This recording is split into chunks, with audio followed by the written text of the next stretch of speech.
Hello, Rune Scholar, wherever and whenever you are. I'm the modern Erilar.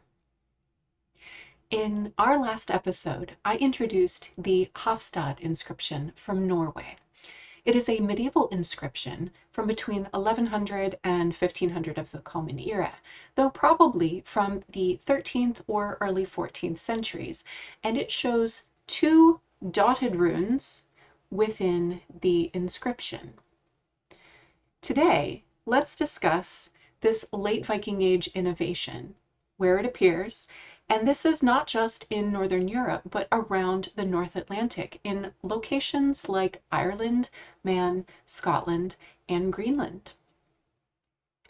These dotted runes are also called stung runes because they have an additional diacritic dot, like a little bee sting, to differentiate these runes as a sound unique to the unmarked rune. Staffan Friedel argued against the dots being purely decorative, because if they were, we would expect to see them applied to more runes that contain negative space, such as the writhe rune, which is used for the R sound. But we typically don't see that. We can confirm that they are separate runes because the original unmarked rune still can appear inside of the same inscription. Dotted runes never constituted a complete rune row in and of themselves, like the Elder or Younger Futhark. If you saw a full Younger Futhark rune row, the writer only ever wrote the 16 runes of the Younger Futhark without dotted runes. And while Barnes asserts that they were never given separate names, they did have names, and they are medieval. Stung runes were recorded in the version of the 13th century Old Norwegian Rune Poem that survives in Århus Samling manuscript 7384TO. And I haven't been able to find a fair use version of this online, but I've given you the URL so you can visit it yourself. This poem gives us 8 extra rune stanzas beyond the 16 stanzas of most other versions of the Old Norwegian Rune Poem. The translation of these stanzas is as follows. Stung Tyr, the brave wounded god, he was employed in battle. Stung is stands tested. Theft is often kept secret. Stung kaun causes exhaustion. I believe a great wound bleeds. Plaster, bandage, softens a painful wound. Much is advanced in years. Knisul, ni son, calls a stallion who comes in a dangerous war. Eyfinger, grime screams to all. Judgment afflicts a child. Dvirvaderbogi, two-arrowed bow. Out they stood from a she-wolf's gape, 2 arrows in the air. Elifilt, repose of old age. Toil and old age, one never wants to be on a mountain. Yes, these stanzas are confusing, and no, they don't relate very much to the kennings before them. However, they may be a description of the shape of the rune. Check out my last episode to see. The stung is on the line here. This is what appears in the manuscript, and this second one is more commonly what appears in inscriptions. I've put these together here because James Knirk tells us that dots and bars are graphically equivalent. These last 3 runes are so unique that the runic fonts that I regularly use to build these slides don't have version of these 3, but head to this honrit.is URL and you will see what I mean by very unique runic shapes. The first 3 of these runes here, however, are dotted runes, and they are given slightly different names and fully different kenning stanzas from the undotted versions in the Old Norwegian Rune Poem. While these dotted runes may not have fully new representation as new runes, they do seem to represent a new practice, reversing the paring down that generated their Younger Futhark by reintroducing the better fit between sounds in the language and the runes with which they were written. Jon Hageland and Richard Page suggested a source for dotted runes in the Anglo-Saxon manuscript tradition and the perfect fit model of the Anglo-Saxon Futhark, when the English added new runes to the Elder Futhark to suit the expanded sounds of the language they spoke. These scholars describe 2 English runic manuscripts with several interesting dotted runes that survive in rune rows, and this one that I'm showing here is the earlier one from about 1110 of the Common Era. But James Kinnaird rightly pointed out that the chronology of the inscriptions means that we need some 10th century evidence for British usage of dotted runes for the Anglo-Saxon manuscript tradition to be our best source. And we have no British examples of dotted runes that predate the Scandinavian. Why is that?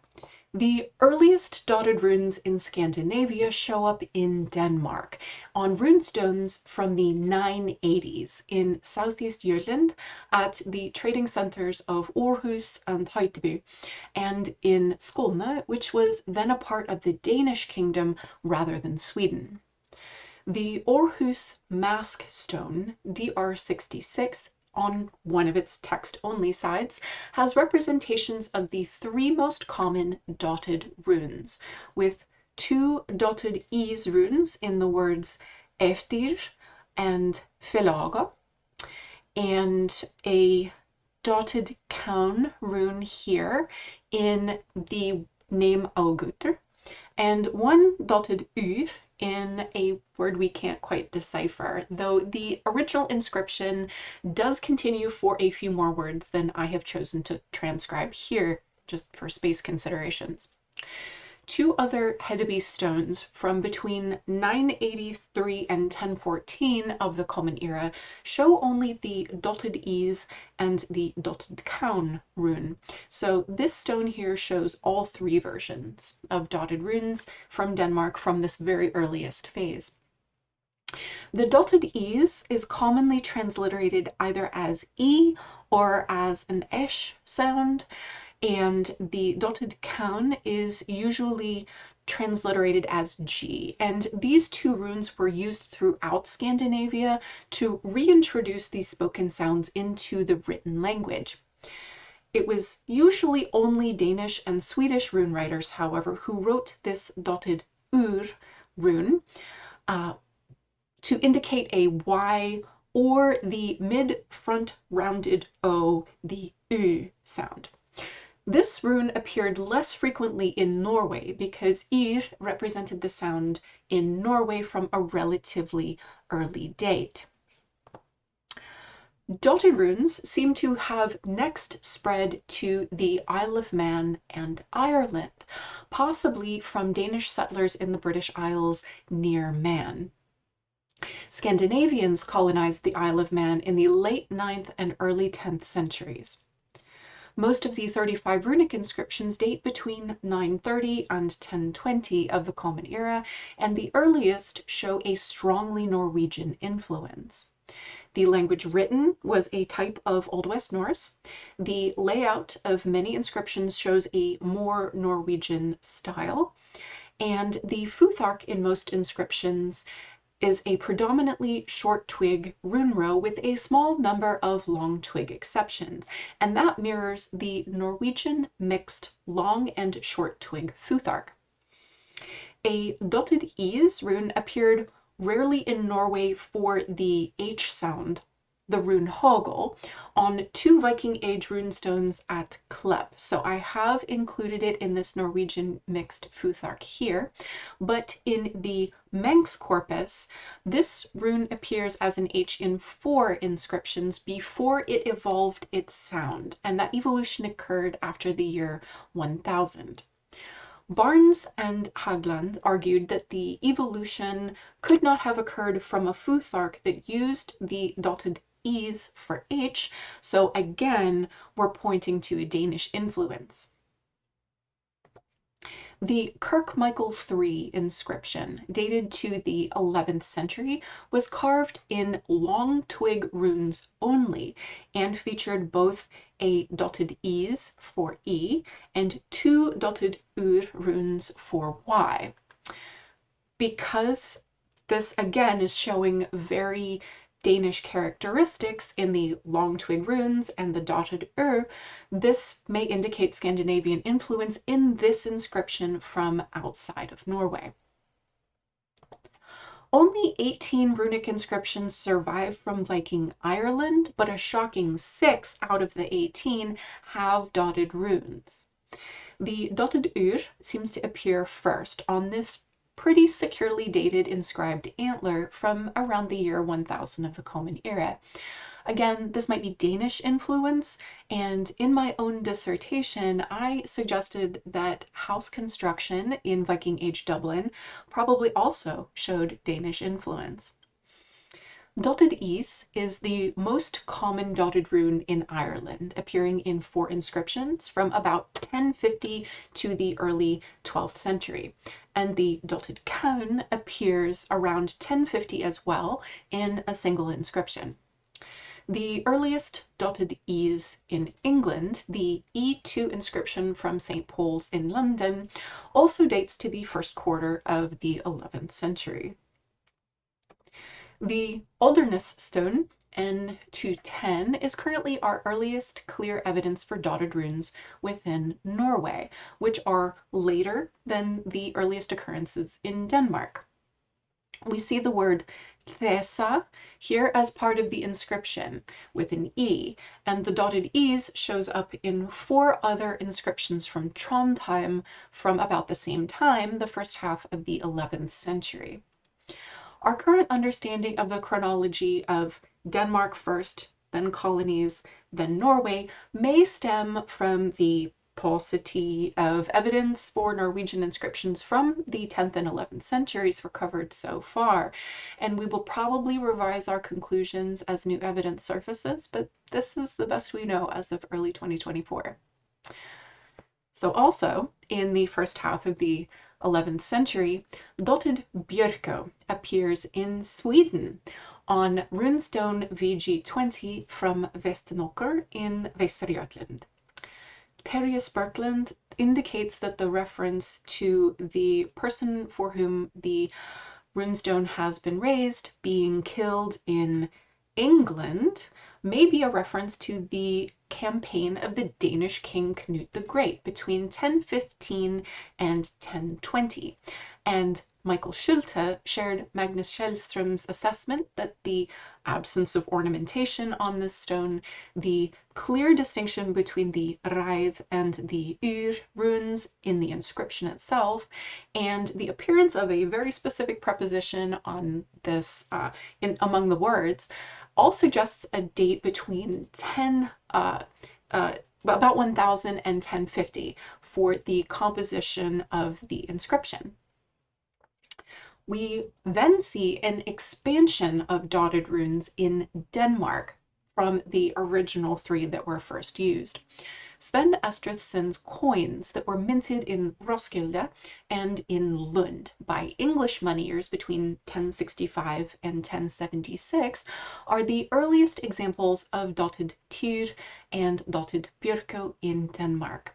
His runic coins have legends using multiple dotted runes, but the dotted björko here and the dotted tyr are definitely new introductions for Denmark. I've been able to locate nearly all of these in Moltke's transcriptions of the coin legends from his Danske runeminter og deres bragere, which I'll put in the further reading. So I've transcribed all of these names of moneyers here, or the name of the town where they were striking the coins, but I haven't been able to locate this last dotted tyrs. If you are able to locate this character on an Estrithson coin, please let me know in the comments below. Based on the available linguistic and runological evidence, the Maes How inscriptions date to between 1125 and 1175, and the corpus of runic inscriptions in that part of Scotland features both dotted e's and dotted caun only. More broadly in England and Scotland, dotted e's, dotted caun, and dotted tir appear in that order in the early 11th, the 12th, and the 14th centuries, respectively. The dotted caun and bjorko runes in Norway, however, only appear in the 12th century.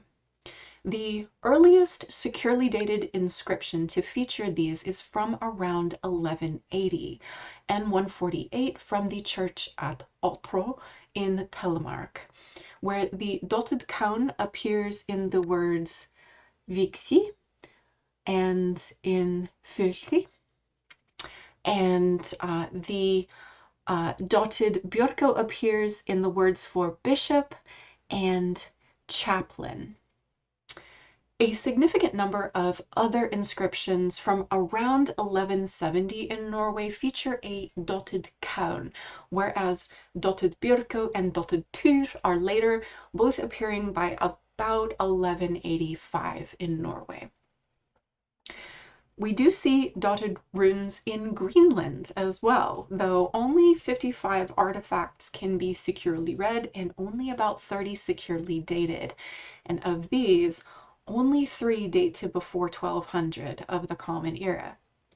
Thankfully, the Narsak stick gives us a full futhark rune row from that Greenlandic tradition, and it was carved around 1000 of the Common Era.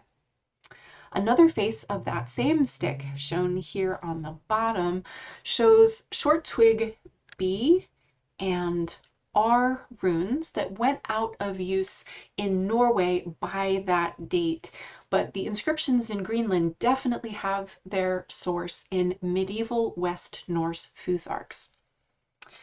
The dotted runes that appear in Greenland are tir for D, is for E, caun for G, and some forms of ur for O, though these last ones are nowhere near as common as this rune for O in inscriptions. As I mentioned, these dotted ur runes were much more common in Denmark and Sweden than in Norway, so the North Atlantic colonies in the Isle of Man, in Ireland, in Greenland, they may have represented a blending of multiple Scandinavian traditions, both Old West Norse and Old East Norse. So before we get too far ahead of ourselves, let's talk about those Swedish futharks in our next episode.